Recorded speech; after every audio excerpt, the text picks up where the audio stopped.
પાઠ 20 નેતાજી સુભાષચંદ્ર બોઝ. નેતાજી સુભાષચંદ્ર બોઝ જન્મ 23મી જાન્યુઆરી 1897 કટક. નિર્વાણ 18 ઓગસ્ટ 1945 ફોર્મોસા.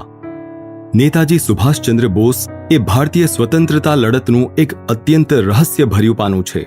એમનો જન્મ 23 જાન્યુઆરી 1827ના કટક ખાતે એક અત્યંત જાણીતા બંગાળી કાયસ્થ કુટુંબમાં થયેલો. તરુણ વયમાં જ તેમણે પરમેશ્વરની શોધ માટે ઘરમાંથી નાસી જઈ હિમાલયમાં ભ્રમણ કરેલું, પણ છેવટે તે ઘરે પાછા આવેલા. એમના પિતાની ઈચ્છા પ્રમાણે તે ICSની પરીક્ષા આપવા માટે લંડન ગયા, પણ તેમણે રાત દિવસ એક કરીને તૈયારી કરી અને ચોથા ક્રમાંકે ઉત્તીર્ણ થયા. ICSના ભારતીય વિદ્યાર્થીઓની સાથે થતું ઉતરતી કક્ષાનું વર્તન, સૈનિકી શિક્ષણથી તેમને દૂર રાખવાના ધારાધોરણ વગેરે પ્રતિ એમના મનમાં ભારે ચીડ હતી. અંગ્રેજી શાસન તરફથી ભારતીયોની છલના અને યાતના જોઈ તેઓ અસ્વસ્થ થઈ જતા. સનદી નોકર થઈ એ યંત્રણાના ભાગીદાર થવું એમને માન્ય ન હતું. ભારત મંત્રી મોન્ટેગ્યુની મુલાકાત તેમણે લીધી, પરંતુ સમાધાન ન થતાં તેમણે ICS થયાના એક વર્ષમાં જ 22 જાન્યુઆરી 1921માં ICSનું રાજીનામું આપ્યું. તે સ્વદેશ પાછા આવ્યા અને કોલકાતા જવા પૂર્વે 16 જુલાઈ 1921ના રોજ મુંબઈમાં ગાંધીજીની મુલાકાત લીધી. કોલકાતા પહોંચ્યા પછી દેશબંધુ ચિત્તરંજન દાસના નેતૃત્વ હેઠળ તેમણે રાજકીય અને સામાજિક કાર્યની શરૂઆત કરી. એમના આગ્રહથી તેઓ નેશનલ કોલેજના પ્રાચાર્ય થયા. પ્રિન્સ ઓફ વેલ્સના ભારત આગમન વખતે એમનો બહિષ્કાર કરવાની વ્યાપક ચળવળ એમણે યશસ્વીપણે ચલાવી. એ વખતે એમને પ્રથમવાર અટક કરવામાં આવી. ન્યાયાલયે એમને 6 મહિનાની કેદની સજા સુનાવી. એ ન્યાયાલયમાં જ તાડુકી ઉઠ્યા. શું માત્ર 6 મહિના માટે જ? હું શું એક મરઘી ચોર છું? એ પછી પણ એમની અનેક ચળવળો ચાલુ રહી. એમનામાંનો નેતૃત્વનો ગુણ તથા જનતાને આકર્ષિત કરનાર વ્યક્તિત્વમાં રહેલા જોખમને ચકોર ચતુર સરકાર તાબોળતોબ પારખી ગઈ. 25 જાન્યુઆરી 1926માં તેમની તપાસ વિના ધરપકડ કરી માંડલેની જેલમાં પૂરવામાં આવ્યા. પરંતુ 1926માં ન્યુમોનિયાથી બીમાર થતા 26 મે 1927માં તેમને છોડવામાં આવ્યા. એથી 1938ના હરિપુરા કોંગ્રેસ અધિવેશનમાં પટ્ટાભી સીતારામનો પરાભવ કરી તે અધ્યક્ષ પદે ચૂંટાઈ આવ્યા. કોંગ્રેસી નેતાઓએ પગલે પગલે તેમની માટે અડચણો ઊભી કરવાની શરૂઆત કરી. આ વેળાએ જ સ્વરાજ્ય પ્રાપ્તિ માટે પ્રખર આંદોલન તાબોળતોબ શરૂ કરવાના મુદ્દા પર વાત થયો. શિસ્તભંગના મુદ્દા પર એમને કોંગ્રેસમાંથી હકેલી દેવામાં આવ્યા. એમણે ફોરવર્ડ બ્લોક નામના નવા પક્ષની સ્થાપના કરી. એ પક્ષના માધ્યમથી તેમણે રાજકીય અને સામાજિક કામ ચાલુ રાખ્યું. 22 જૂન 1940ના દિવસે સાવરકર સદનમાં સ્વાતંત્ર્યવીર સાવરકર સાથેની તેમની મુલાકાત તેમના જીવનને પરિવર્તન કરનારી ઠરી. એમના કાર્યની અને સ્વતંત્રતા ચળવળની ચર્ચા કરતા સ્વાતંત્ર્યવીરે તેમને કહેલું, હોલવેલ જેવી આવશ્યક પરંતુ તુલનામાં ઓછી મહત્વની ચળવળ બીજા કોઈ પણ ચલાવી શકશે, પરંતુ મહાયુદ્ધના આ સમયમાં પરદેશમાં રહી પરરાષ્ટ્રની મદદથી સ્વાતંત્ર્ય યુદ્ધ લડવાની તક સામેથી ચાલી આવી છે. એ તમારા જેવા પરાક્રમી પુરુષે સાધી લેવી જોઈએ. સૈન્ય એ જ અંતે મહત્વનું શક્તિ કેન્દ્ર હોય છે, જેના બળ પર સશસ્ત્ર સંઘર્ષ યુદ્ધ શક્ય છે. દેશ બહારથી શસ્ત્ર સહાય મળશે, પરંતુ તેનું નેતૃત્વ આપણા હાથમાં રહેવું જોઈએ. બંનેની સવિસ્તર ચર્ચા થઈ. સ્વાતંત્ર્યવીરે એમને પહેલા મહાયુદ્ધના સમયે જર્મની, અમેરિકા, તુર્કસ્તાન વગેરે દેશોમાં થયેલા યશસ્વી પ્રયત્નો વિશે જણાવ્યું.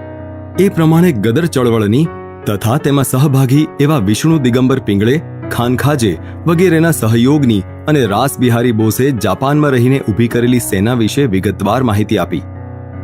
શિવાજી મહારાજના ચારિત્રથી તે અતિશય પ્રભાવિત થયા હતા. કોલકાતા પહોંચતા જ તેમણે હોલવેલ સ્મારક ઉડાડવા માટે જોરદાર આંદોલન શરૂ કર્યું. એમની ધરપકડ કરાઈ. કેદમાં ઉપવાસ કરી પોતાને મુક્ત કરવાની સરકારને ફરજ પાડી. એ પોતાના ઘરે પાછા ફર્યા. આવતા જ એમણે પોતાને બીમાર જાહેર કર્યા. નક્કી કરેલ વ્યક્તિઓ સિવાય કોઈને તેમના કમરામાં પ્રવેશ નહોતો અને 17 જાન્યુઆરી 1941ની રાત્રિએ પિંજરામાંથી પંખી ઉડી ગયું. મુસલમાન પઠાણના વેશમાં એ ગુપ્તપણે બહાર નીકળ્યા. મોટરથી તેઓ એક દૂરના ખૂણામાં આવેલ રેલવે સ્ટેશને પહોંચ્યા. એ સ્ટેશન પરથી રાતોરાત ગાડી પકડીને પેશાવર પહોંચ્યા. અનેક સંકટોનો સામનો કરતા, અનેક જોખમો પાર પાડતા આખરે એક કાબુલ પહોંચ્યા. સદભાગ્યે રશિયન રાજદૂતે પ્રતિસાદ આપ્યો અને સુભાષબાબુની મુલાકાત લીધી. વાટાઘાટ વાતચીત કરી એણે તેમને ગુપ્ત રીતે રશિયા પહોંચાડવાનું માન્ય કર્યું. સુભાષબાબુ રશિયન દૂતાવાસમાં રહેવા લાગ્યા. ત્યાંથી આગળ તેમને મોસ્કો લઈ જવામાં આવ્યા. ત્યાં તેમની સ્ટાલિન સાથે મુલાકાત થઈ. સ્ટાલિને એમના યુદ્ધ પ્રયાસો પ્રતિ સહાનુભૂતિ દર્શાવી અને સંપૂર્ણ સહકારનું આશ્વાસન આપ્યું. આખરે 18 જૂન 1941ના દિવસે તે અર્લાકો માઝોતાના નામથી જર્મની ખાતે બર્લિનમાં પહોંચ્યા. ત્યાં તેમની હિટલર સાથેની મુલાકાત ખૂબ યશસ્વી, સફળ રહી. એમના વ્યક્તિત્વથી હિટલર પ્રભાવિત થઈ ગયો. એણે સુભાષચંદ્રને સર્વ મદદ કરવાનું વચન આપ્યું. એટલું જ નહીં, જર્મન નભોવાણી એટલે કે રેડિયોનો ઉપયોગ કરવાની પણ સંપૂર્ણપણે છૂટ આપી. જર્મન રેડિયો પર સુભાષબાબુનો અવાજ જગતભરમાં ઘૂમવા લાગ્યો. એમના ભાષણોમાં એ સ્વાતંત્ર્યવીર સાવરકરના સૈનિકીકરણના વિચારને પુરસ્કૃત કરવા લાગ્યા. દેશ બાંધવોને સ્વતંત્રતાની લડતનું આહ્વાન કરતા રહ્યા. બ્રિટિશ સેનામાંના ભારતીય સૈનિકોની રાષ્ટ્રભક્તિને ફૂંક મારીને પેટાવતા રહ્યા. સ્વાતંત્ર્ય લડત માટે બંડ કરવાનું આહ્વાન કરતા રહ્યા. યુદ્ધ કેદીઓની છાવણીમાં મુલાકાત લઈ સેંકડો સૈનિકોને પોતાની બાજુએ વાળી લીધા. એપ્રિલ 1943માં પહેલા જર્મની અને પછી જાપાની સબમરીનમાં અત્યંત કષ્ટકારી અને જોખમી પ્રવાસ ખેડી તેઓ જાપાનમાં આવ્યા. રાસ બિહારી બોઝ બાબુએ પોતાની આઝાદ હિન્દ ફૌજ એમને હવાલે કરી. સૈનિકોમાં જાગૃતિ આણવા એમણે સાવરકરનું 1857નો સ્વાતંત્ર્ય સમર એ પુસ્તક છપાવી ગીતાની જેમ એનું પારાયણ કરાવ્યું. જર્મની અને જાપાનના તાબા હેઠળના 50,000 યુદ્ધકેદી સૈનિકોને એમણે પોતાની આઝાદ હિન્દ સેના ભણી વાળી લીધા. એમના અનુયાયીઓ એમને નેતાજી કહેવા લાગ્યા. જાપાનની સાથે ખભાથી ખભો મેળવીને આઝાદ હિન્દ ફૌજ લડવા લાગી. મલાયા, સિંગાપોર, બ્રહ્મદેશ એટલે કે મ્યાનમારમાં લડાઈમાં મોકો મળતા જ એમણે ખૂબ પરાક્રમ દર્શાવ્યું. 21 ઓક્ટોબર 1943ના રોજ એમણે આઝાદ હિન્દ સરકારની સ્થાપનાની ઘોષણા કરી. છલાંગ ભરતા વાઘની મુદ્રા ધરાવતો ધ્વજ ફરકાવ્યો અને જય હિન્દના નારા સાથે એને સલામી આપી. ફૌજની સમક્ષ તેમણે આદર્શ આપ્યો, સૂત્ર આપ્યું, ચલો દિલ્હી. સર્વ ભારતીયોને તેમણે આશ્વાસન આપ્યું, તમે મને ખૂન આપો, હું તમને આઝાદી આપીશ. 23 ઓક્ટોબરે જાપાને તેમની સરકારને માન્યતા આપી. 30 ઓક્ટોબર 1943ના દિવસે એમની સેનાએ આંદામાન બેટ સ્વતંત્ર કર્યો. પૂરા દેશમાં ચેતનાની લહેર ઉમટી. વિજયની ભાવનાયુક્ત રાષ્ટ્રવાદનો દેશભરમાં જુવાળ જાગ્યો. જાપાની સૈન્યની સાથે સાથે આઝાદ હિન્દ સેના બ્રહ્મદેશમાંથી ભારતની સરહદ પર આક્રમણ કરવા લાગી. અમેરિકા સર્વશક્તિ સાથે યુદ્ધમાં ઉતર્યું. યુદ્ધની બાજી બદલાઈ. યુરોપમાં જર્મનીનો પરાભવ થયો. જાપાનની પીછેહટ શરૂ થઈ. આઝાદ હિન્દ સેનાને ભારતીય સીમા પરથી પીછેહટ કરવી પડી.